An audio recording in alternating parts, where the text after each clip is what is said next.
So, Tom, here we are in the sun. Yeah, you've been enjoying this for a little while now in Alicante here, and I just pop out for a few days. But I'm like, it's so nice, isn't it, playing paddle in these conditions? Oh yeah, I mean we played for a couple of hours yesterday, didn't we? Yeah, and I'm feeling that. I mean, it's great to be here, and I think like this podcast now. Let's talk about the journey of a paddle player, because I mean, in Alicante we've had some time. We've been really fortunate to have some time with Bella, some time with Sia Reilly, like Bella's coach. We've also had a little bit of time with some of our community members and players learning the game, that they've come up and they've said hi, have introduced themselves, talked a little bit about their game. And it's interesting because it's just two ends of the spectrum, isn't it? The world number one and one of the greatest players, if not the greatest player of all time, and players that are right at the start of that journey. So I think it'd be interesting just to discuss a little bit, about the kind of paddle journey as players go through it. Maybe almost you could start with your journey, from ex-pro tennis player to where you are now, and you're deep in the paddle world. Yeah, so my journey, like I say, it was professional tennis, and I think it's quite an interesting journey that I think a lot of players are going to go through, particularly in emerging markets. A lot of players are going to come from tennis to paddle, and I think that is a journey in itself. I think that what I've learned coming to paddle is that, particularly for my case, where I was playing at quite a high level in tennis, there are certain things you have to sort of get used to, which is almost having that beginner's hat back on. So, I mean, I remember playing with you. You played at this point for maybe like 10 years of paddle, and when you first come to paddle, a lot of the strokes are quite similar to tennis, but you have to learn a lot of different techniques. And I think, and knowing from a lot of the players that I play with, also ex-professional tennis players, that they struggle to almost go back to the basics and learning the fundamentals of the game. They kind of feel like they want to take their level where they were in tennis and go straight onto a paddle court and expect that that's where they come in at. I think part of the difficulty as well is that when you started paddle, the first few times you were still playing like 90% tennis and maybe 10% paddle. And so every time we went on a paddle court, it was kind of a little bit foreign. Like you weren't really like getting into it. Whereas I feel, when you made that switch from tennis to paddle and you fully submersed yourself in paddle, like, the rate of improvement was a lot faster. And you did what we're always suggesting, which is, work with someone who's going to teach you the techniques, teach you the tactics. And I feel like that made a big difference for you, right? Yeah, well, I was lucky, obviously, to have yourself teaching me, not only as a player, but as a coach. So I had that for so long. And then, I'm out here in Spain, training out here with Spanish players, with other coaches as well. And I think, like you say, immersing yourself in paddle, particularly when you've come from a different sport. Yes, I'm finding that there is a lot of crossover and a lot of benefit to come from tennis, but I think that you really do need to immerse yourself. And actually, if you're a tennis player making that switch, I did find it was quite hard going from tennis to paddle, because you've been playing a sport for so long, and you're sort of you hang on to it a little bit. You're trying to do a bit of both. But when I made that switch completely, I really saw the benefit, because you kind of you're fully immersed in it, and your improvement you can just see. And that was, I mean, for me, I had a big switch. Like literally one day I went from being a tennis coach, playing a lot of tennis, and a new job. The next day I was like, there were no tennis courts at the facility, so I was all paddle, and I went straight to Spain, a bit like you did, and submersed myself. And I think particularly from a tennis background, and you were quite modest there, saying quite a good level. I mean, you a very high level, like 380 in the world ATP, but it's the same if, you're a recreational tennis player that's played a lot of tennis. You need to almost iron out those bad habits. I think if you're not from a tennis background, in some ways it's easier. Like at the beginning, you might say, but the tennis players, they have advantage with their volleys, and they absolutely do. And the tops and smash, they have advantages. But at the same time, when you get up that level, like you're also trying to change a lot of, habits that you've got yourself into. And so as a player, not from a rackets or tennis background, you're almost going through that same process. It's a blank canvas, and you've got to go through that learning, that's, submersive behavior as well, right? With lessons, with trainings, and really kind of focusing on your game. It's funny because a lot of the habits for me personally are actually almost mindset and mental habits, if that makes sense. So, I mean, we played yesterday, and I think, you know, speaking to myself, I've improved a lot since coming to Spain and training, but I still have a sort of mental tendency for certain shots. You know, as a tennis player, when you're at the net, you really do have that instinct to play fast volleys and finish the point. And I think it's a gradual process, but that, like you say, if you've got a blank slate, in some ways it's easier because you almost are not having to rewire those instincts. But I think what this is all pointing to is the fact that every player is going through an individual journey, whether it's from tennis to paddle, or maybe they haven't picked up, maybe they've never played a racket sport before, but everyone has their own unique journey. And I think that, yes, there are fundamentals to that, but there are probably also kind of intricacies within that journey that is unique to everyone. Yeah. And using a community member who was at the courts with us yesterday, I mean, she was from a hiking background and walking and not from rackets at all, or not even from ball striking sports. And that again will be a slightly different journey. And I think, you know, this is why you and I, we've spent the better part of 6 or 7 months putting together this platform, really is for this journey. I mean, on our platform, we have this roadmap, and in the roadmap, you've got your kind of foundation courses that really any beginner level player, for example, and we've got different levels, but any beginner level, they have to kind of go through that foundational material, really, like, you know, and you need that. But then there's going to be differences. You know, if you come from a strong tennis background or a squash background or badminton or no rackets or hockey, like we get all types of players, and those foundations I think are really important as a general guide. But then, you know, there's always going to be little bits outside that. Well, I mean, when we sat down, I remember we sat down at a table and we were like, right, let's create in our minds the best journey and platform for a player. And I think actually a lot of our learnings also came from our background in tennis. I mean, we both started tennis when we were 5 or 6. We've gone through that process, and now with paddle, and I think we sat down and said, like, what is the best process for a player? And it's really, we came down to, it's a transformation, isn't it? Every player that comes on the call, whether they're a beginner or they start at an intermediate or even an advanced level, they're all on a journey, they're all on a transformation, they're trying to aspire to play better. And what we really want to do was be the guide. Yeah. We wanted to guide them through that journey, no matter where they are on the spectrum. They've just picked up a racket. Okay, here's your journey to becoming an advanced player, and that's really what this is all about. It's being that guide and supporting them. And it's funny, isn't it? I mean, that platform, it's just evolved so much, because it started with like, right, here's the foundations, and then, I mean, we've done countless player interviews and kind of getting information, feedback from our community, from our players, and then we sort of said, right, well, let's add a shot fixer element, because some people say, right, I really want my shots analysed. You know, I want to hit my bandeja, send you that bandeja, you give me some tips, and then I go away. And some people love it for that. And others are just, you know, in love with the community side of it. They might not use the shot fixer.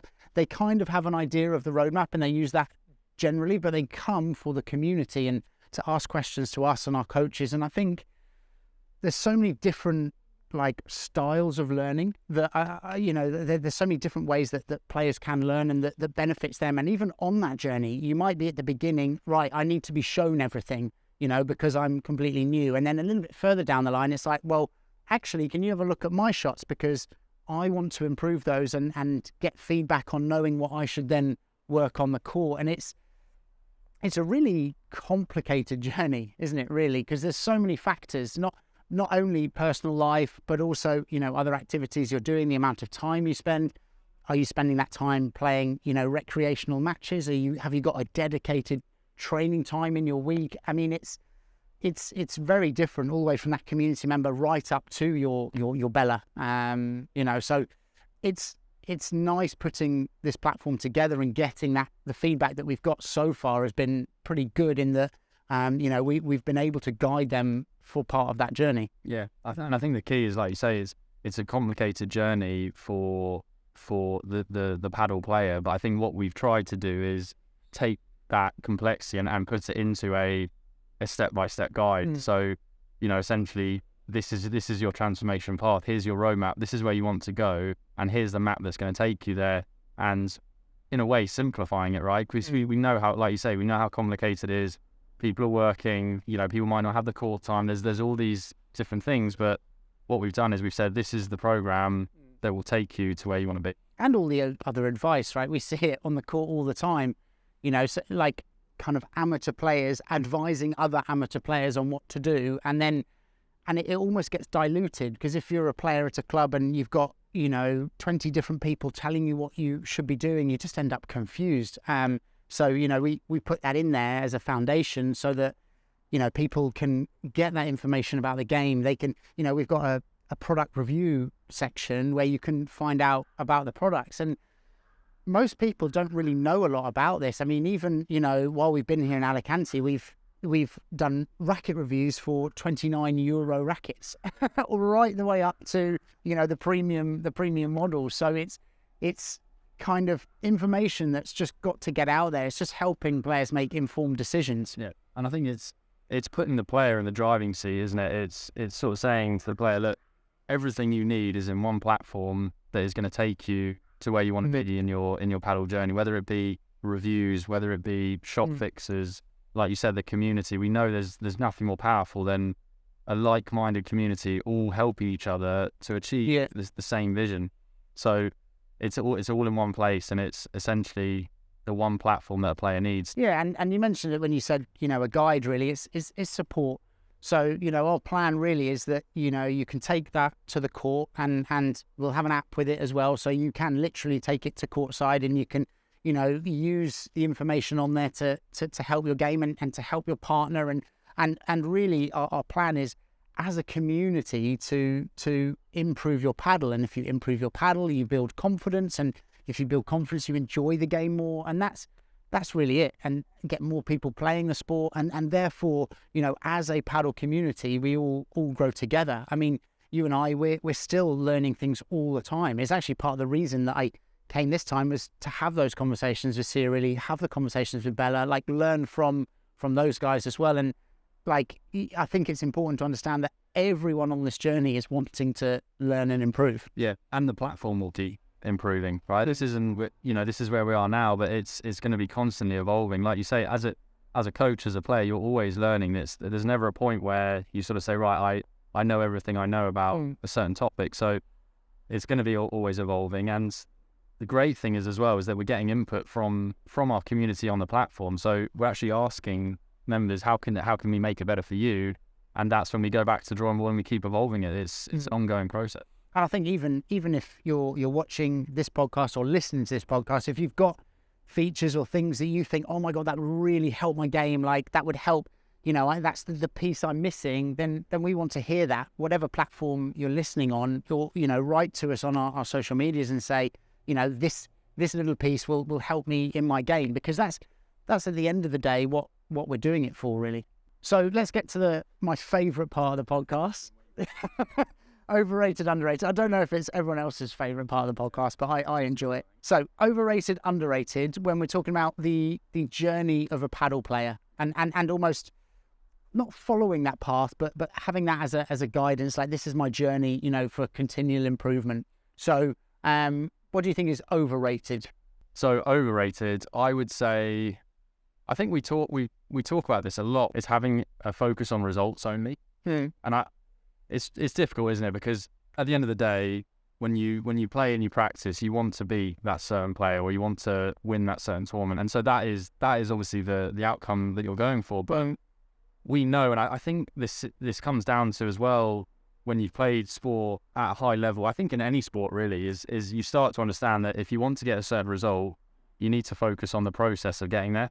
And I think it would be such an important thing for recreational players to understand that, yes, it goes without saying, you want to achieve a certain result, you want to win that tournament, but you really need to focus on how you're going to do that and what's the process of getting there. Because if you focus on the outcomes only, it can really affect your motivation. You don't have control over the outcome. That's something you don't have control over, but you do have control over what you do day to day and making those little improvements. And if you do that, you will start seeing the results you want to see.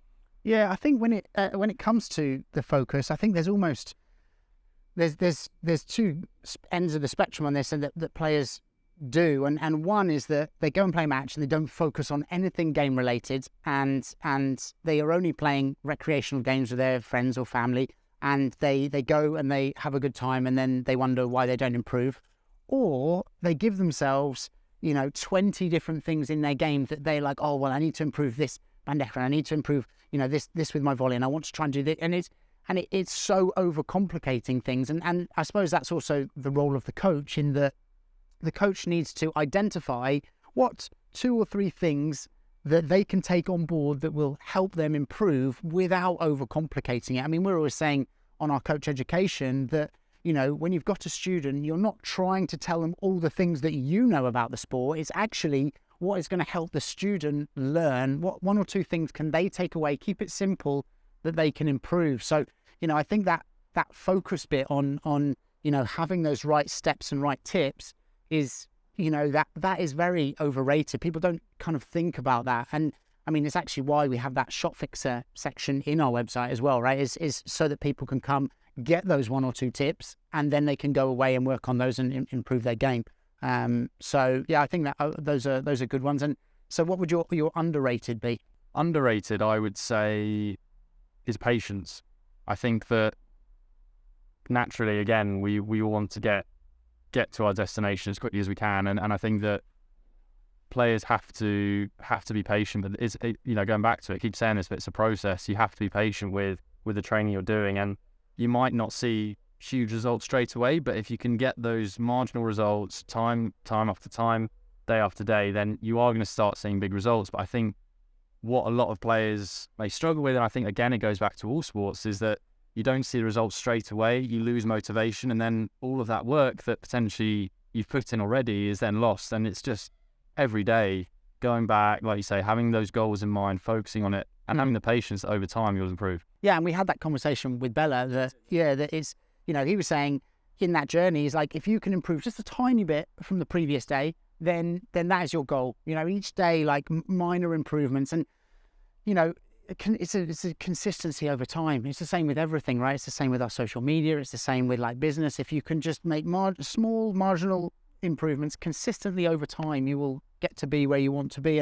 And people are often trying to get themselves immediately to that level. And this is actually a difficult thing we have when we do our videos, is they say, well, LeBron hits his smash like this, or Sanyo hits his smash like this. And it's like, yeah, but are you expecting to go from this to that, without any steps? And there's all these steps in between that you need to be able to take. So, I think that's patience is key, not only on court, but just generally with your game. And I thought it was really interesting speaking to Bella, because, if he's thinking that, then you just think, well, surely he's thinking something different to maybe a recreational player, but it's the same. It's the same process, isn't it? And he said that. I mean, I remember when I first started in the paddle, I went out to Barcelona and I spent some time with him, and that was 9-10 years ago now, and he said exactly the same. It was like, little by little, like just each day a bit better than the day before, and you will get there. If you apply that consistently, you will get there.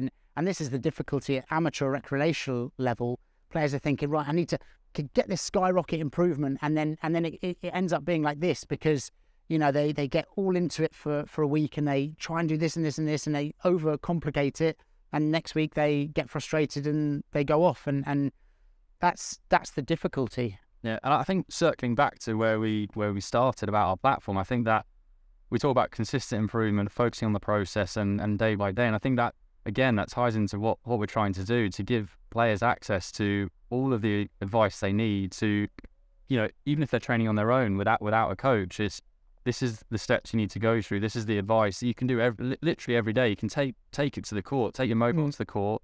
You've got the advice you need. You've got all the training drills that you need to do. And this is how you improve day by day. And a little bit like a fitness training regime, we almost want to be like an accountability partner. Like if you say, right, we're going to make these improvements, we'll be like, great, okay, post another video in 2 weeks' time, and let's see those improvements. And that's what we're there for, a guide, like you said. So Tom, absolute pleasure as always. I'm going to go back to cloudy UK, and I'm going to miss this. But really, our message today is like, if you want to test out our platform, jump on there, thepadelschool.com. we're doing a 7-day free trial, at least to begin with, and jump in the community and say hi, introduce yourself, tell us a little bit about your paddle, and post a video. Like, we'd love to be helping you with your game, and you know, that's what we actually really enjoy. Be the guide to help you improve your paddle.